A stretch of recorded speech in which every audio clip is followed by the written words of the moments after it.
Welcome back to the near peer series on political science for civil service. आज हम अपने पहले lecture का आगाज स्टेट सिस्टम से करेंगे. Whenever we discuss the political theory or foundation of political theory, state system is the fundamentally most important question that we would like to address. But before we delve into the specificities of any topic, I would like to discuss some very basic questions जो कि ज्यादातर students को face करने पड़ते हैं. उनमें पहला बहुत बुनियादी सवाल ये होता है कि हम आखिर कितने सफ़े अपने एग्जाम में यूज करें. How many pages to write. So there is no universal answer to that. First of all, the more you write the better it is, but of course you have a limited time period और आपने उसी time के अंदर, वक्त की कैद के अंदर अपने आंसर को मुकम्मल करना होता है. तो as a rule of thumb you can write, you have to write on an average 6 to 8 pages per question. अब 6 to 8 pages से मेरा मुराद क्या है? Like the face of it. So this is the one face, this is second face. So theoretically you have to write almost 8 such faces ideally, which means that 4 pages and 8 faces per question. और फिर अगला सवाल जो होता है कि हमारे answer का सिंटेक्स क्या हो, वो क्या स्ट्रक्चर हो हमारे क्वेश्चन का जो कि हम एचएस मार्क्स स्कोर करने को दे. तो उसमें बेसिक रूल सबसे पहला तो ये है कि आपके हर सवाल के शुरू में एक इंट्रोडक्शन हो और एंड पे कंक्लूजन हो, और उसके अंदर आप जितनी हेडिंग्स, सब हेडिंग्स ऐड कर सकते हैं वो आपको ऐड करनी चाहिए. Another point of suggestion for securing good marks is कि आपके कंक्लूजन वाले जो हेडिंग से पहले एक क्रिटिकल एनालिसिस की हेडिंग हो, जिसके अंदर आप उस क्वेश्चन के बेनिफिट्स या उसके नुकसान, उसके ऊपर यहाँ पे एक पॉजिटिव क्रिटिक लिखें कि उसके क्या फवायद रहे हैं, या आप उसके ऊपर एक नेगेटिव क्रिटिक लिखें कि उसके अंदर क्या मसले थे. So as we go along, we will do the critical analysis of all the topics and questions ourselves, so you will have better understanding. So coming back to the topic, which was state. There are almost 195 states in the world, countries. but आखिर एक रियासत होती क्या है?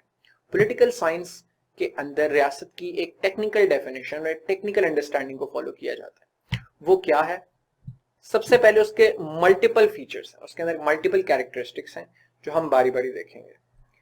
सबसे जो बुनियादी चीज है किसी भी रियासत के अंदर, किसी भी स्टेट के अंदर, वो ये कि उसकी एक डिफाइंड बाउंड्री होती है, जिसे आप आम जुबान में बॉर्डर भी कहा करते हैं. तो जैसे आपको कैसे पता है कि इस लाइन के पड़े पाकिस्तान है और इस लाइन के इस तरफ इंडिया है? ये एक डिफाइंड बॉर्डर है. ये जो मैप्स में हमें नजर आता है, क्योंकि इंटरनेशनली रिकॉग्नाइज्ड एक डिफाइंड बॉर्डर है, जिसके एक तरफ एक कंट्री लाई करती है और दूसरी तरफ दूसरी कंट्री लाई करती है. इसी वजह से जो कश्मीर का इलाका, जो कि दोनों कंट्रीज उस पर क्लेम करती हैं और उस पर कोई सोल्यूशन अभी तक नहीं आया, इसीलिए उसे एक डिस्प्यूटेड टेरिटरी कहा जाता है, which neither belongs to Pakistan, neither belongs to India according to international law. The second important feature, you don't know who that person is, you have never ever met that person in your life, but despite that you feel a sense of bonding and association with that person by virtue of the fact that you see yourself being connected to a very larger structure, a larger group of peoples who belong with one particular identity, that is Pakistani identity. तो वो अपने आप को एक cohesive और coherent socio political unit के साथ आप अपने आप को देखते हो, बिकॉज वो आपकी प्राइमरी आइडेंटिटी फोर्ज करता है.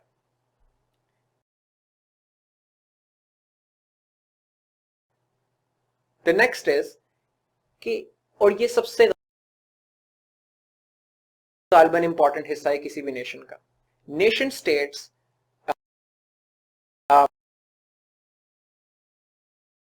Run on commonalities. उनके दरमियान कुछ ना कुछ कॉमन होना चाहिए, एक कॉमन थ्रेड होता है जो जो जो ऐसा समाजी धागा होता है जो पूरी की पूरी कौम को बाइंड करता है. अब वो कोई भी चीज हो सकती है. It could be a similar cultural experiences, it could be same race, it could be same ethnicity, it could be same language, anything that binds people together. तो उस बेसिस पे, और it could be religion. तो आप इस तरह देखते हैं कि पाकिस्तान के अंदर एक religion is the primary source of national identity. इसी तरह अगर आप अमेरिका में चले जाएं तो अमेरिका के अंदर religion is not the primary source of identity, but certain political values. So America के अंदर their freedoms, liberties और political जो उनकी ideologies हैं, they will more subscribe to that identity rather than their religion. तो that constitutes their version of nation and religion constitutes our version of what we deem as our nation. चौथी चीज इसके अंदर ये है कि नेशन हमेशा से अस वर्सेस देम की डिवाइड क्रिएट करती है. अस वर्सेस देम की डिवाइड ये है कि अब पूरी दुनिया के लोग तो पाकिस्तानी नहीं हो सकते, पूरी दुनिया के लोग तो किसी एक कंट्री के नहीं हो सकते. तो आप एक नेशन की डेफिनेशन जब आप बनाते हो तो there are automatically people who are included in that definition and there are automatically by default there are people who are excluded from that definition. तो अगर आपकी आइडेंटिटी से एथनिसिटी पे बेस करती है तो all those people who do not belong to that ethnicity or all those people outside of that simply are not part of your nation. जैसे south Korea के अंदर identity is based on their ethnicity, तो हम कभी south Korean नहीं है, हम we were not South Koreans because their identity is based on ethnicity and we would like it seems very obvious but this is the fundamental premise कि nations divide करती हैं लोगों को. It is not fundamentally a wrong thing just because it divides people into different identities. तो nations के अंदर हमेशा us versus them की divide होती है. कुछ उस nation का हिस्सा होते हैं और जो उस definition पे नहीं होते वो उस national group से बाहर consider होते हैं. आखिरी चीज, एक काफी चूंकि इमोशनल अपील अटैच है नेशंस के साथ ऑफ बीइंग अ नेशन, कौमी जज्बा जिसे कहा जाता है, नेशनल स्पिरिट जिसे कहा जाता है, पेट्रियटिज्म कहा जाता है, उसकी वजह से आप एक बहुत इमोशनल एसोसिएशन होती है अपनी कौम के साथ और वो it almost seems innate, it seems biological and we often say cricket matches में otherwise that we bleed green.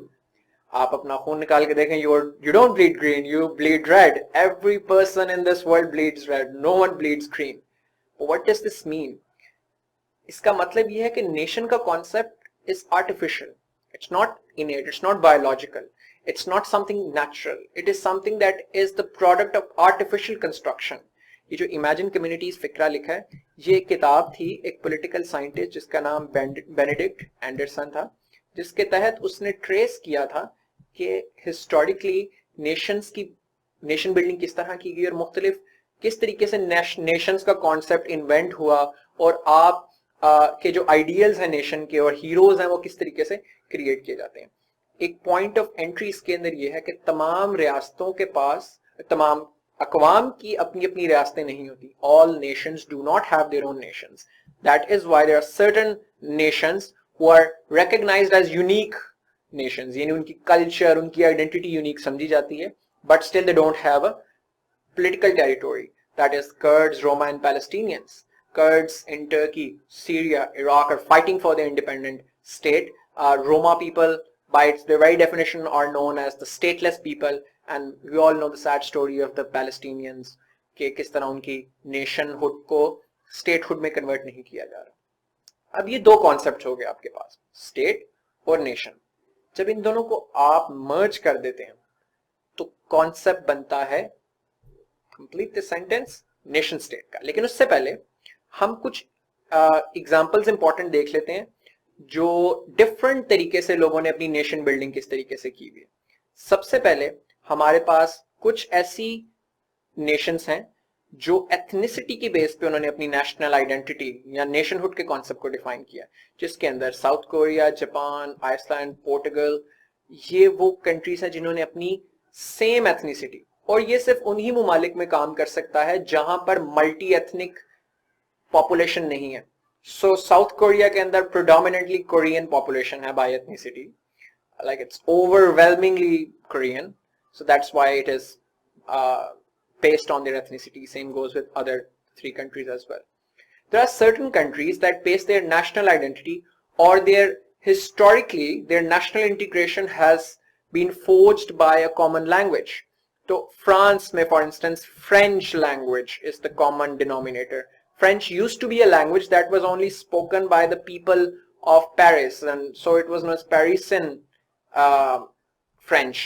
और ये आहिस्ता आहिस्ता पूरे फ्रेंच टेरिटोरीज के अंदर लोगों ने बोलना शुरू की. तो this was the only common railing point between different people living in the area that is now called French. उसके ऊपर उनकी फिर एक कॉमन नेशनल आइडेंटिटी फोर्ज हुई. इसी तरह इंडोनेशिया के अंदर जो उनकी बहाई इंडोनेशियन लैंग्वेज है उसके गिर्द इंडोनेशिया के जो मल्टीपल आइलैंड्स हैं, the Indonesian archipelago which constitutes of multiple islands, उनके बीच में सिर्फ कॉमन पॉइंट ये है, otherwise they have very different religions.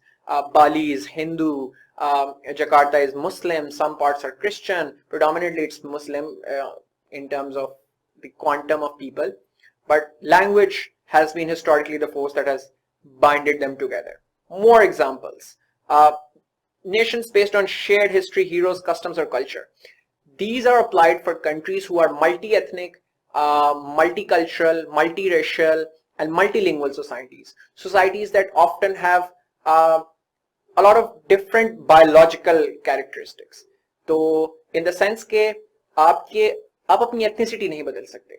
If you are born into an ethnicity, you cannot change your ethnicity.